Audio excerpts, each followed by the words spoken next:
Hey you all, it is January the 8th. It's been a while since I've updated my YouTube channel, and by a while, let me check my last video. My goodness, it was 3 weeks ago. I'm sorry. I finally got my MRI done. Yay!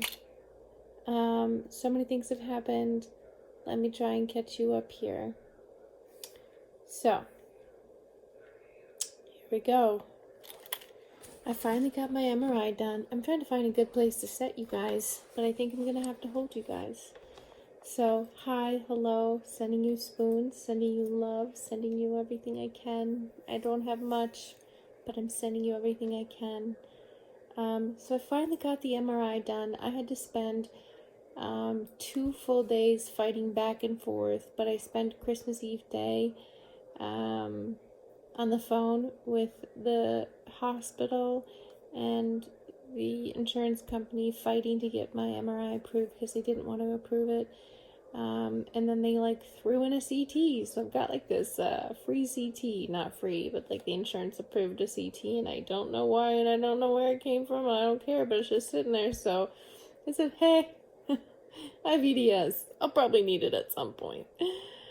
And the lady's like, what? And I'm like, never mind, but it's just sitting in the stall, so in case I need it, it's just there. Went in, got my MRI done.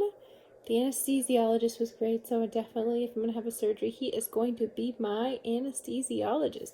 He knew his stuff. He made me feel safe. He knew so much about dysautonomia. He even knew about the Ashkenazi Jew line, that there's a small line of familial dysautonomia. And after this, I found out that I have Ashkenazi Jew, a small line of it, from ancestry, whatever. But he used to work out on the East Coast in New York with a lot of Jewish people, and so he knew a lot about dysautonomia. He questioned me about dysautonomia because I guess my doctor put in notes to the hospital basically saying if they touched me I would die. So he had a lot of specific questions, making sure that if he touched me I wouldn't die. But they took very good care of me, other than when I woke up from anesthesiology and came home, I had a goose egg on the back of my head, a bruise around my arm from the blood pressure cuff. But that's because if you put the blood pressure cuff on a EDS person too tight, you're going to bruise them. And if you drop a person's head in an MRI machine, you're going to bruise them and give them a goose egg, which is what happened. So, woke up the next day, patiently waited for my MRI results on my portal.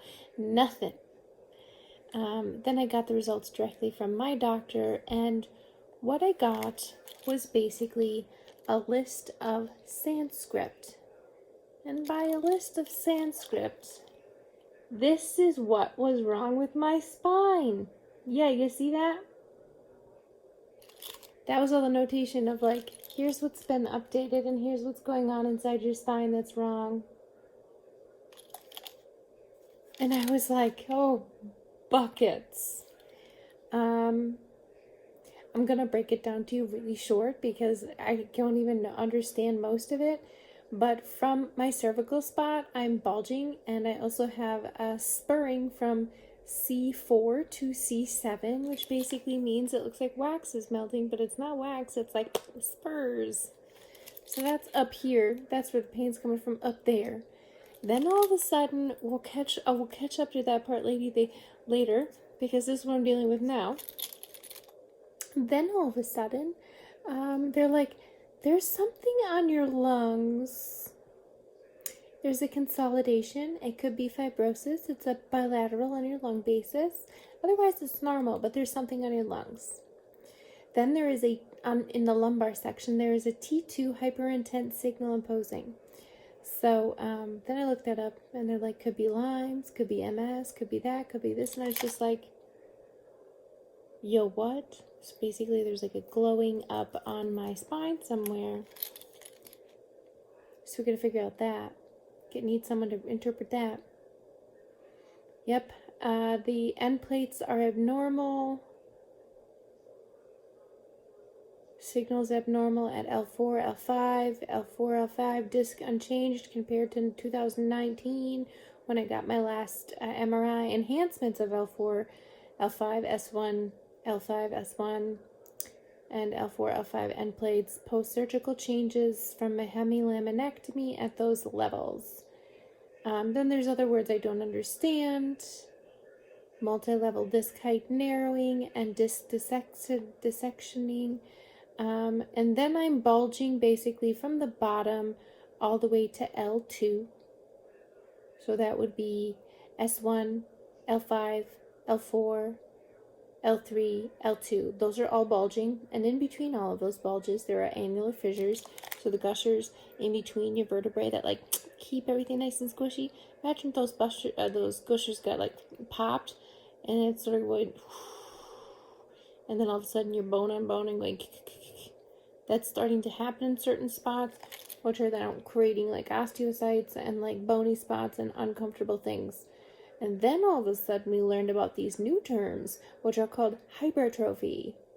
I had so many seizures last year and so many spasms this year that instead of losing muscle or like losing ligaments or whatever, you know the term atrophy, right? Loss of muscle or loss of something. My bilateral facet is hypertrophy. That part that's like this. They're going, getting bigger. I have osteocyte formations on the disc bulging. I have a couple I have some hypertrophying going on both sides. I've got minimal bilateral neural. There's a lot going on, you guys. I have degenerative disc disease already to begin with, but then with all of this motion going on of me having these massive spasms, as you've seen, and all of the seizures I had, 800 of them in 2 months last year. Lots and lots of damage to my spine, hence all the pain. So that's created a lot of problems. Then I decided to pick my neurosurgeon, and I let my friend know. She goes, bad choice, repick. The one I picked has had 28 lawsuits and lost his license, and they put him back in. But they're like, he's a good one, but he has been sued, so maybe not. So then I picked a different one. I went with Dr. Fraser Henderson. He's out on the East Coast, out in Maryland. He is done a bunch of stuff for Ehlers-Danlos awareness, and yeah, he's a Marine, ex-Marine, and I like what he does. He works with craniocervical instability and the spine. The other doctor looked at it, only did like minimally invasive stuff with the spine, and it's like, no, I need you to work with EDS and craniocervical instability and the spine stuff, and I need you to see me as a whole picture. I need the whole person, not just the spine. So he seemed like a good pick. He seemed knowledgeable. He's invented stuff. So yeah, he's doing a lot of good stuff. Then my PT person decided to come back to work with my neck for a couple weeks. And then after that, that night, I decided to pop off a seizure. Haven't had one of those in a really long time. Now, the seizure could be due to one of my medications. I take one of my pain medications, or because I just started my menstrual cycle again, and my mast cell activation syndrome can be affected by hormones. So option A, I had a seizure because my cycle started, or because of one of my medications. Either way, I had a really bad seizure, and then I slept for like 12 hours afterwards, lost time. It was very confusing. Yep. But I haven't had one of those in months, almost a year, half a year, last summer. So that was scary. And then from that day, I've been sleeping nonstop. So because of this, the sleeping here, we're in this sort of like mast cell, yet I think we're sick. So, about the lungs thing that they found, talk to my doctor. So if you didn't know, dysautonomia people have a hard time mounting fevers because of their immune system. And so the last 3 times my OT people came in, checked my fever, it's at 99. Normally I'm at 97. So 99 for dysautonomia patients means that they have a fever.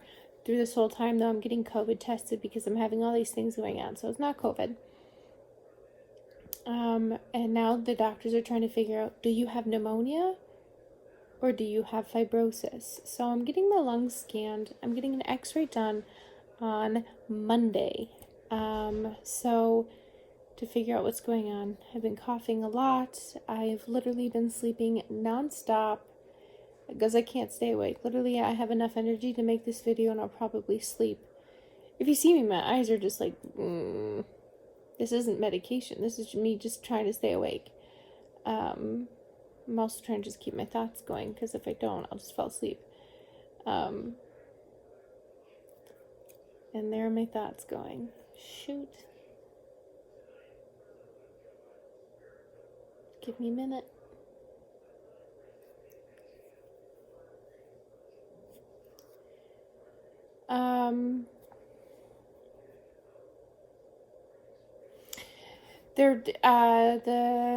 The lungs are being tested on Monday, and ever since Wednesday, I've been nonstop sleeping, coughing, and the fevers, I guess, have been here for weeks, and we just didn't recognize it.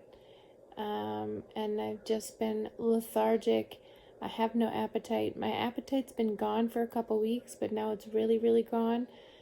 So we're hoping to figure out what's going on with these scans, but there's something just majorly going on that I'm stuck in bed. On top of it, every time now that I'm in bed, it's been worse. So now every time I move, I end up with a stiff attack. I don't know if it's because I'm laying still more. So I'm just sort of in rough shape. But I'm sleeping 60% of my day. Or I'm just laying here staring. I have zero energy. So we're thinking the combination of the lungs, there's something going on with that. The hormones affecting my mast cell, being on my cycle, it's all sort of just creating this inside of me that's not good. So that's the update. I have my hematologist appointment coming up next week, which should be good because I just did my bloods and everything looks great. And then I have my OBGYN appointment after that, which then we will get my results from my ultrasound.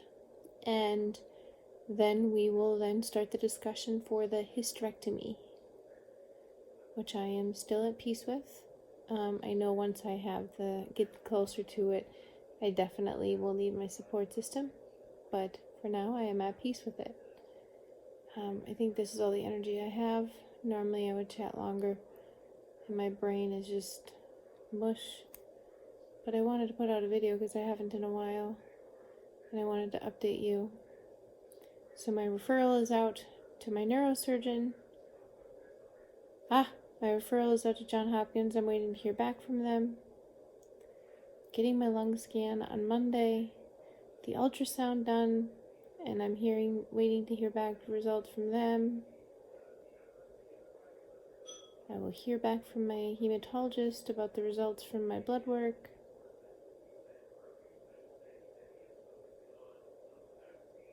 Yeah. That's the update.